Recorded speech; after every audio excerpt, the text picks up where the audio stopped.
M경제 뉴스 지금부터 시작합니다. 구독과 좋아요. 애플쇼크의 국내 부품주 와르르라고 되어 있습니다. 새 스마트폰 아이폰 14에 대한 수요가 기대에 못 미치는 것으로 드러나면서 미국과 한국 증시에 충격을 주고 있습니다. 특히 국내에서는 LG 이노텍과 BH 등 부품 공급사 주가가 일제히 하락세를 보였습니다. 탄탄한 고가 모델 수요와 제품 내 공급 비중 확대로 국내 부품사 실적에 대한 우려가 과도하다는 지적을 하고 있습니다. 자, LG이노텍 같은 경우에는 지난 23일부터 거의 일주일 넘도록 하락세를 보이면서 22.96%가 빠졌습니다. 물론 애플 쇼크도 있었지만은 세계 증시의 영향도 있었습니다. 자, BH 또한 19.69%가 급락을 했고요. 자화전자, 하이비전 시스템도 각각 21%, 22% 정도가 하락을 했습니다. 자, 아이폰 14는 최대 시장인 중국에서 사전 예약 개시 24시간 만에 200만 대 이상이 주문이 되면서 흥행 기대감을 높였습니다. 하지만 실제 판매가 시작이 되자 기대에 비해서 판매가 부진한 것으로 나타나졌고요. 전작보다 10.5% 줄어든 것으로 확대가 되었고, 최근 애플이 600만 대 물량을 확대한 이런 증산 계획까지도 철회를 해버렸습니다. 그러면서 미국 내 1등 기업인 애플조차도 4.91%가 급락을 하면서 결국엔 미국 증시에도 영향을 주고요. 그 영향이 고스란히 국내에도 오고 또한 국내의 아이폰 관련주들도 큰 폭으로 떨어졌던 이유가 되었습니다. 자, 초도 물량은 전작과 비슷한 수준이고요. 아이폰 14 기존 모델보다는 고가 모델인 아이폰 14 프로의 인기가 많아지면서 부품사 실적 성장에는 크게 영향을 미치지 않았다고 합니다. 자, 폭스컨에 따르면 아이폰 14 일반 모델 생산 라인을 프로 모델 생산 라인으로 변경하라고 통보를 했고요. 결국에는 프로 시리즈 판매 비중이 아이폰 13보다 아이폰 14가 약 13% 정도 비중이 상승을 하면서 오히려 LG 이노텍 같은 경우에는 아이폰 14 프로 시리즈에 들어가는 카메라 모듈 대당 매출액이 일반 시리즈에 대비해서 약 100배 가까이 높아지기 때문에 최대 수혜가 가능할 것이다 라고 좀 보여집니다.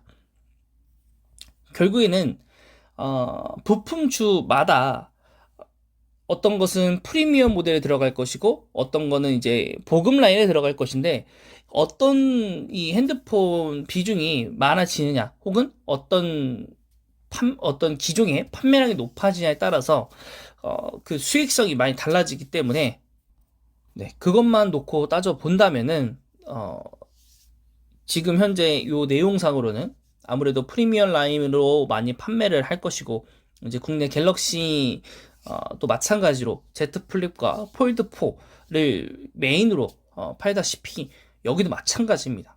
그래서 LG노텍이 이렇게 떨어졌을 때 물론 현재 신작이 나왔기 때문에 또 다음 신작이 나올 때까지는 시간이 오래 걸릴 수 있습니다. 그렇기 때문에 LG노텍 같은 경우에는 뭔가 이슈 소멸 이런 걸로도 좀 작용을 했을 수 있어요. 그러니 결국에 지금 우리가 판단해야 되는 것은 이 22.96% 거의 23%가 빠졌는데 이 중에 일부분은 시장이 급락하면서 코스피 지수가 2200이 깨지면서 내려온 부분들도 있었을 것이고 또 미국에서 연속적으로 자이언트 스텝을 밟고 그 다음 빅 스텝을 밟았기 때문에 금리 인상으로 인해서 떨어진 것도 있을 것이고 그리고 실제로 아이폰 이 감소에 대한 우려로 떨어진 것도 있었을 것이고 하지만 실적 부분이 나온다고 한다면은 결론적으로는 이제 4분기에 들어가겠죠. 4분기에 온기가 반영이 될 텐데 10월 달이니까요. 결국에 그렇다면은 이 4분기가 실적이 나오는 내년도 내년도 이제 시장에 좀 초점을 맞춰서 LG이노텍이 과연 어디까지 가능할 것인가 버텨줄 것인가 그래서 그런 호재들을 먼저 찾아보시고 그런 호재가 있다면 매집을 꾸준히 해 나가면서 내년 4분기가 실적이 나오는 1월, 2월 달에 주가가 상승하기를 기대를 해봐야 되는 거죠. 그래서 약간의 이슈 소멸에 대한 어느 정도의 생각도 좀 있어 보이긴 합니다. 그래서 주가를 한번 보시면서 우리가 또 추가적으로 좀 기다릴 만한 모멘텀이 있는지, 또 향후에 보고서가 나온다면 또 그 보고서들의 어떠한 내용들이 좀 있는지 한번 지켜보도록 하겠습니다. LG 이노텍입니다. 자, 오늘 주가들이 조금 안정세를 좀 보여주고 있습니다. 자, 오전에 시작할 때는 28만 2,500원까지 상승을 했었는데요. 지금 소폭 조금 떨어진 모습을 보여주고 있습니다. 자, 주봉이고요. 네, 굉장히 큰 폭으로 떨어진 모습이 보여집니다. 자, 과거에도 좀 떨어지는 모습들이 보여지긴 했지만 이렇게 큰 폭으로 떨어진 모습은 굉장히 좀 오랜만에 좀 보는 상황입니다. 그럼과 동시에 우리가 확인해야 되는 것은 이 주가들이 이렇게 타다가 갑자기 횡보를 하다가 뚝 떨어진 모습. 그래서 이게 이런 식으로 유지가 될 가능성도 있다. 그러면서 다시 한번 떨어질 가능성도 있고, 그리고 다시 한번 급격하게 올라가는 모습. 이런 시나리오도 우리가 그려볼 수 있겠다라는 생각 좀 들고요. 자, 여기서처럼 이렇게 하다가 쭉 올라가는 모습이 가장 좋죠. 근데 여기서 쭉 횡보하다가 올라가지 못하고 오히려 하락한 상태. 그래서 이 하락한 상태가 이 부분을 지켜줄 수 있을 것인가에 대한 우리가 생각을 좀 해봐야 되지 않을까. 네. 그리고요. 지금 시가총액은 6조 5천억 정도 넘고요. 그냥 코스피 상장사입니다. 자, 그래서 외국인 같은 경우 굉장히 많은 매도를 했고요. 그 기간에 기간도 만만치 않은 매도를 진행을 한 것으로 지금 파악이 되고 있습니다. 자, 그렇게 해서 한번 보시고 보고서 오늘 나온 것 같은데 혹시 이게 나온다면 제가 빠르게 업로드를 해드리도록 하겠습니다. 자, LG 이노텍이 4분기 사상 최대 실적을 예상을 하고 있고요. 그 다음에 뭐 이거 이외에는 뭐 사실 없는 것 같고, 또 아이폰 이슈가 너무 민감하다 보니까 그거에 대한 뉴스들이 너무 많이 나온 것 같고요. 네, 그렇죠. 요 테슬라 수주 미확정이라고 되어 있는데 요것도 아마 제가 과거에 영상 올려놓은 적이 있으니까 여러분 한번 같이 한번 봐주시면 이게 과연 기다릴 만한 호재인가에 대해서 우리가 기다려 볼 수 있는지 알 수 있을 것 같고요. 이거 이외에는 네, 뭐 특별히 뭐가 있어 보이진 않습니다. 결국엔 테슬라가 확정이 나고 또한 아이폰에 대한 실적이 잘 나오고 이렇게 된다면 결론적으로는 내년에 엄청나게 주가가 올라가지 않을까? 그래서 고점을 깰 수도 있지 않을까? 그럼 결국에는 주가 대비 100% 정도가 상승 했을 수 있겠죠. 네, 그렇게 될 것 같고, 지금 현재 봤었을 때 실적으로 1분기, 2분기 직전 분기 봤었을 때 상승을 했고요. 또 3분기도 실적은 상승한 쪽으로 지금 되어져 있습니다. 실적은 3분기도 굉장히 좋네요. 자, 그렇다면은 결론은 이제 4분기 실적에 관심이 모아지게 되는데요. 이 4분기 실적이 작년 4분기에도 엄청난 실적을 가져왔기 때문에 아무래도 프리미엄 라인 이런 쪽으로도 비중이 공급이 많이 됐기 때문에 요걸 뛰어넘는다면, 그죠? 요걸 뛰어넘는다면 대부분 이제 요 정도 한번 잡아놔보고, 이제 영업이익도 한 요 정도 잡아보고, 그 다음에 당기순이익도 한 요 정도 잡아본다면, 합산을 했었을 때, 네, 컨센 정도는 넘을 거라고 좀 보여지고, 컨센 정도는 지킬 수 있을 것 같아요. 그죠? 5천, 9천, 네, 컨센을 좀 더 잡았네요, 여기보다. 3분기 컨센이 이렇게 나온다고 하더라도 지금 4분기 컨센이 이거보다 훨씬 더 높은 위치로 잡아놓은 것 같거든요. 실적을 지금 도합을 해봤을 때. 그럼 결론적으로는 전작에 대해서는 비중은 줄어들었지만은 판매 대수는, 근데 프리미엄 라인이기 때문에 컨센 잡아놓은 거에 그렇게 크게 위반된다고 보이지는 않아요. 제가 봤을 때.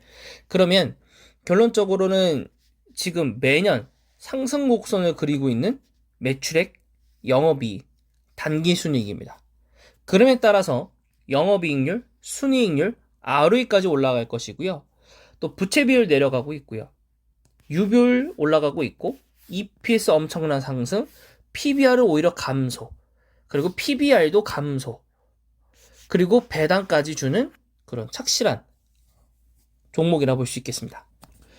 네, 물론 배당금을 뭐 노려서 연말 배당을 받는다면 사실 뭐 효성만한 건 없죠. 뭐 이거 말고도 뭐 고배당주는 많죠.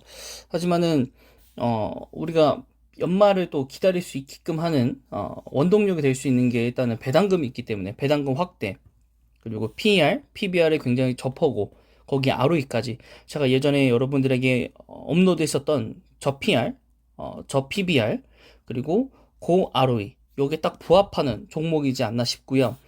또 그거에 따라서 최근 이 뉴스들 때문에 과도한 이 주가 하락까지 그런 부분에 봤었을 때는 굉장히 지금 뭐 거의 1년을 놓고 봤었을 때 굉장히 저가인 상황이고, 그렇다면은 정말 예전에도 이런 데 떨어졌을 때도 잡아볼 만하다라고 생각했었을 때 사실 높아도 못 잡았거든요. 물론 떨어지는 칼날이 무섭긴 합니다. 무섭지 않은 게 아니라 무섭긴 합니다. 하지만 우리가 과거 역대에도 그랬듯이 뭐 에코프로 PM, 포스코 케미칼, 그다음 뭐 LNF 2차 전지 종목들이 정말로 하락했었을 때 정말 무서워서 못 잡았지만 결국 한 달, 두 달 지났을 때, 그리고 이것들이 실적이 나왔을 때는 정반대의 결과를 가져왔었기 때문에 여러분들이 그 기억이 되살리신다면 LG이노텍 결코 이대로 무너지지 않는다. 이러다가 진짜로 저점이 어딘진 모르겠지만 여기 딱 25만원 상단을 딱 찍었을 때 갑자기 테슬라 수주 확정해서 올라가 버리고 애플 실적 올라가서 날아가 버리고 뭐 자사주 뭐 주주 환원으로 뭐 연말에 올라가고 이러면 답 없거든요. 그럼 또 땅치고 후회한다는 얘기죠. 그래서 LG노텍도 저 또한 한 25만원 정도면 원래 기존에 계획했었던 삼성전자 이 매집을 살짝은 바꿔서 한 주 정도는 LG이노텍을 잡아도 어쨌든 이게 40만원까지만 간다면 기본적으로 10만원 이상의 수익이 생기기 때문에 그렇다면 뭐 나쁘지 않은 투자지 않나 라고 생각이 좀 듭니다. 그래서 여러분들도 한번 고민을 한번 해보시고요. 제가 여태껏 추천드렸었던 종목들 중에서 비교를 해보시기 바라겠습니다. 특히 제가 배당주로서 꼽힐 것 중에 두 가지 정도는 효성 그리고 삼성전자 우고요. 그 다음에 SK텔레콤까지 있었지만은 SK텔레콤과 삼성전자 우 같은 경우에는 분기 배당이기 때문에 여러분들이 분기마다 착실하게 매집을 해 나가면서 배당을 받아 나가시면서도 재투자의 용도로 쓰시면 좋을 것 같고요. 효성 같은 경우에 연말 배당이기 때문에 지금 당장부터 비중을 높여가야 되는 것은 효성입니다. 그리고 시장이 좋지 않았기 때문에 최근에 효성 주가 자체도 굉장히 많이 내려갔고요. 효성은 효성중공업, 그리고 효성첨단 소재, 효성 TNC 등등 많은 회사들이 내년에 다시 한번 상승의 기류가 지금 보여지는 회사를 많이 보유하고 있는 현재입니다. 그리고 효성중공업 같은 경우에 현재도 너무나도 좋고요. 그리고 또 글로벌적으로 이제 봤었을 땐 DOU, 강달러에 굉장히 강한 회사라고 볼 수 있겠고, 실적만 나와준다면. 그리고 크래프톤 게임주 중에서는 원탑이고, 이렇게 정리 한번 해드리도록 하겠습니다. 그래서 여러분들 고민 많이 해보시고요. 저 역시도 많은 손해가 현재 있는 상황입니다. 여러분들 못지않게 그 전에도 사업상 많은 손절을 하고 지금 현재 사업에서 수익을 최대한 이제 끌어오고, 또 이제 투입한 비용들에 대해서 또 주식에서 손절한 만큼 좀 여러 가지 좀 만회를 하는 중이긴 한데, 어쨌든 남아있는 종목들에 대해서는 굉장히 마이너스가 큽니다. 그리고 새로 들어간 삼성전자 우에 대해서도 손실이 큰 상황이고요. 여러분들이 지금 마이너스 손이 아니라 지금 세계 경제가 그런 것이기 때문에 여러분들이 당장 융통할 수 있는 현금이 없다면 착실한 공부를 통해서 현금이 생기면 언제라도 딱딱 투자할 수 있는 투자처가 있으셔야 되고요. 안 그런다면 잠깐 뭐가 오르는데 저게 높대 이런 식으로 여러분들이 또 주식을 사다가 물릴 가능성이 크기 때문인 거고, 그 다음 만약 공부를 투입할 여력이 있으시다면 여러 뉴스가 많이 나오는 시기이고, 사실은 투자를 하나를 한 곳을 하더라도 그날 상황에 따라서 폭락을 할 수도 있기 때문에 웬만하면 현재 시기에 맞게끔 배당을 좀 주는 회사들 위주로, 저평가된 회사 위주로 매수를 하셔야 그나마 좀 버틸 힘이 있으시고, 마이너스가 된다고 하더라도 좀 버틸 힘이 생기실 겁니다. 그리고 꼭 분할 매수를 하셔야만 또 긍정적인 시그널로 저희가 좀 버틸 수 있지 않을까 생각합니다.